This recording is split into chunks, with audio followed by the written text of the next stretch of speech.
YouTube, how's it going? Today we're going to be talking about a quick way to tier up in WWE SuperCard.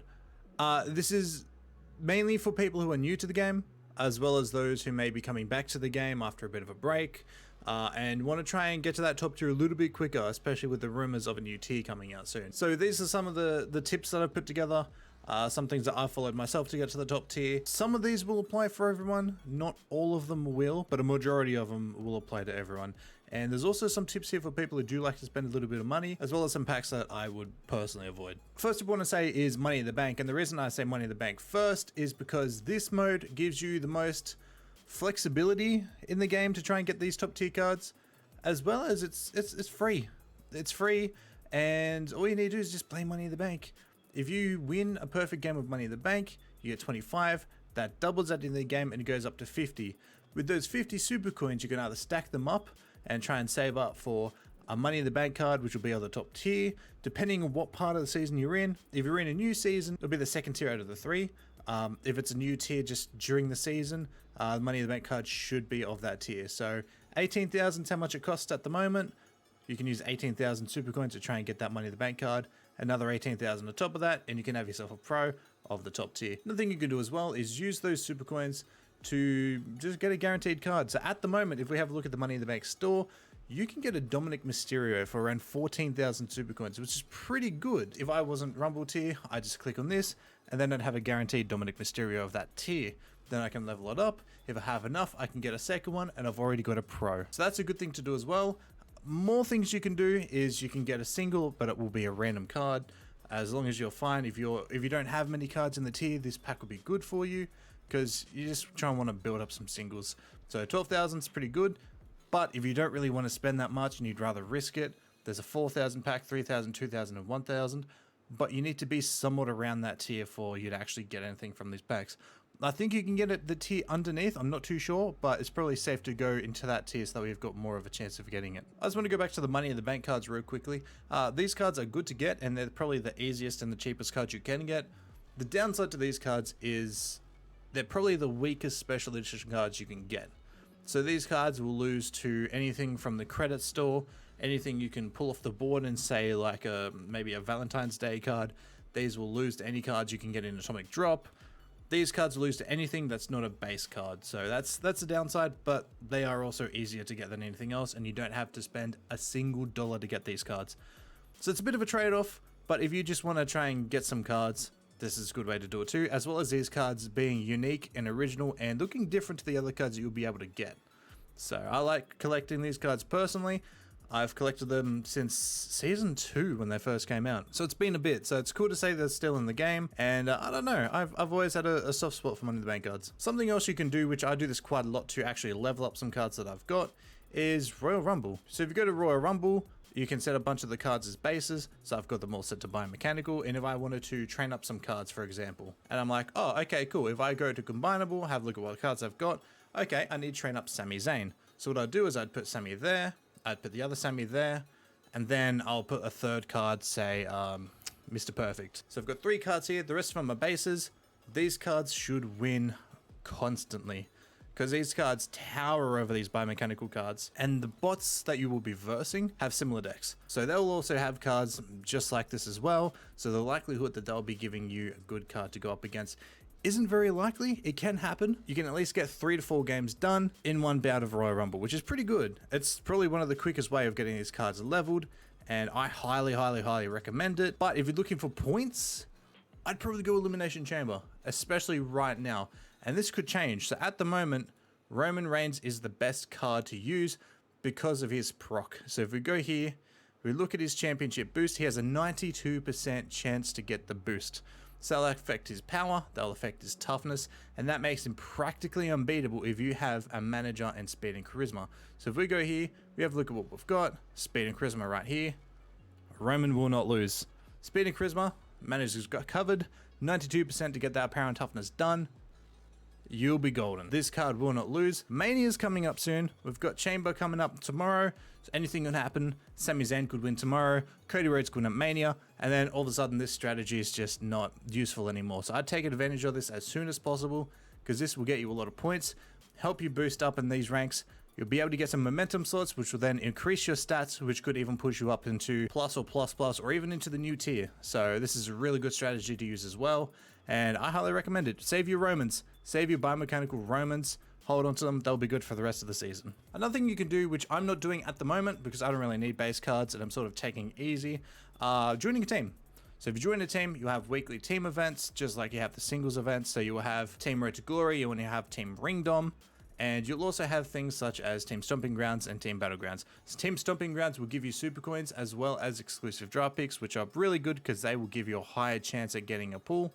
And TBG will give you a chance at the top card as well. So if you want to try and maximize it, I'd probably join as many of those as possible. I think you'll be in a TBG for a couple of days, whereas a TSG will take maybe 8 to 9 hours. So you could probably pump out 2 of those a day if you really wanted to, but they're also good ways. You don't have to do them, but again, if you want to maximize it, probably give it a try. Another one which isn't as effective as the other ones is TLC. The reason I say not as effective is because you have 4 games you can play. After you win a game, you need to wait 4 hours for that to clear. The problem with it is you only have a chance at a top card if you win. That's it. If you lose, you don't get it. If you tie, you don't get it. If you forfeit, of course, you won't get it. But you also don't get it in revealing any obstacles. So if you go here, Octane's the highest you can get, Octane again, and Octane again. So the only way you'll get it is from winning. If you don't get it in the winner's pack, you're going to have to wait. Again, 4 times every 4 hours. That's whatever, but it's probably not the most effective way of getting it. What you can do, which this has been a way people have been getting cards since season 1. It has changed a bit. I think it changed around season 2, season 3. Still the same thing. If you win, you get a guaranteed card of your tier, which is really good. And I'd recommend sandbagging. So it's up to you what you want to do here. So we autofill it. We have a look at the cards that we've got. And if we go, okay, cool, that tag works for me. Let's put you in because you're a good card. You're a good card too. And then you decide, okay, cool, I want to sandbag a card. So you go here, put in maybe Omos, put in Sami Zayn, make them a little bit smaller so that way you're just in the tier, so that way you'll start versing cards that aren't as strong, so you've got a higher chance of winning. So if we put this here and maybe drop this one down as well to maybe like, let's see if we can push it with Extinction. Alright, so we've got an Extinction Pro Alexa Bliss in, so that will help us stay into the tier. So that's sandbagged, and the rest of them are my good cards, which is what I want to try and use to win these games. So I recommend doing this. It'll increase the likelihood. It's not going to guarantee you will win because you will be versing other people who are probably doing the same thing. But like I said, if you want to try and get a card, this is a good way. You can do 1 a day. So if you want to try and pump them out during the week, go for it. Mash it up with TBGs, TSGs, PvP. If you do them all at once, you should be getting a couple of tier pulls a day. Something which I try and avoid personally because it's super frustrating, and especially trying to stream this, you get stream sniped and there's a whole lot of RNG involved. Survivor. I'm not a fan of Survivor. It's fun for a bit, but there's only so many times you can play it without getting frustrated. But if you do win, you get a guaranteed card of your tier, which is amazing. The problem is you'll be versing 9 other people. Some of them might be bots, other people will actually be people, and super moves are annoying. So you got to be smart with it. It takes a little bit of strategy and RNG. You got to cross your fingers and hope you get some pros early on. And you've also got to be smart with the super move and try and use it when you need to use it, when you're trying to stay in, or when you're trying to get that win. So it's an okay way of doing it. It's just I don't really feel like throwing my phone across the room, so I try and avoid this one. If you are an image collector, there is another thing you can do, and that's fusions. I have a fusion running at the moment. I don't really want to speed it up. These actually just came out not that long ago, but it's probably not the best way for tiering up, but it is a way to tier up. So if you're not in Rumble tier, you can still use Rumble fusions by building up your fusions. So if you start down here in biomechanical, you can build up the fusions. Once that one's done, you can work on the Swarm, work on Behemoth, so on and so forth, up until Rumble 23. So even if you're Extinction tier, you can still have an Octane fusion going on, and you can still have a Rumble 23 fusion going on. So that'll be a good way to tier up if you really need to. I don't recommend proing them up because if you do, these usually come in around the end of a tier. If you've got the credits to do it, absolutely. But if you're looking to try and get the most out of it, I wouldn't. I'd probably hold on to them until the next tier's one comes out, so that way you get the images. These might boost you up if you're maybe like 1 or 2 tiers below. I wouldn't pro these up. You won't get much use out of them. Here's one for the people with the wallets. You can spend money on this game. There are a couple of packs I would highly recommend staying away from, and they would be the recently added Bunches of Punches, 2 ways to win, and bounty breaker. Bunches you can get lucky in. I was super lucky in it. I managed to finish the first ring and the second ring just by going in a diagonal line going down to the right, and I passed it somehow. So all you need to do is find the top cards. After you find the top card, so if we go down here, cool, the top card is Rick Moss. If you find that card, you move on here, you find the top card here, which is a card of your tier. Then you move on, and then you can get special cards from here too, which is good. But it also eats at your wallet. As you can see, you have 5 chances, and it's going to cost you 1900 credits, which that's around $20 for 5 shots. So I'd probably avoid this unless you've got the credits to spend. It's going to eat your wallet. 2 ways to win will do the exact same thing. If you've got the money to do it, go for it. You could get some good cards from it, but it's also one of the most expensive ways to do it. You can get cheaper packs. For example, there's this one here that's for 1,500. That's a bit expensive, but you can at least see the odds. So you got a 50% chance to get one of these cards, and these are the new Valentine's Day cards that are coming out. And you could also see the odds here. This is around 1% chance. It's not too good, but you also have 4 cards.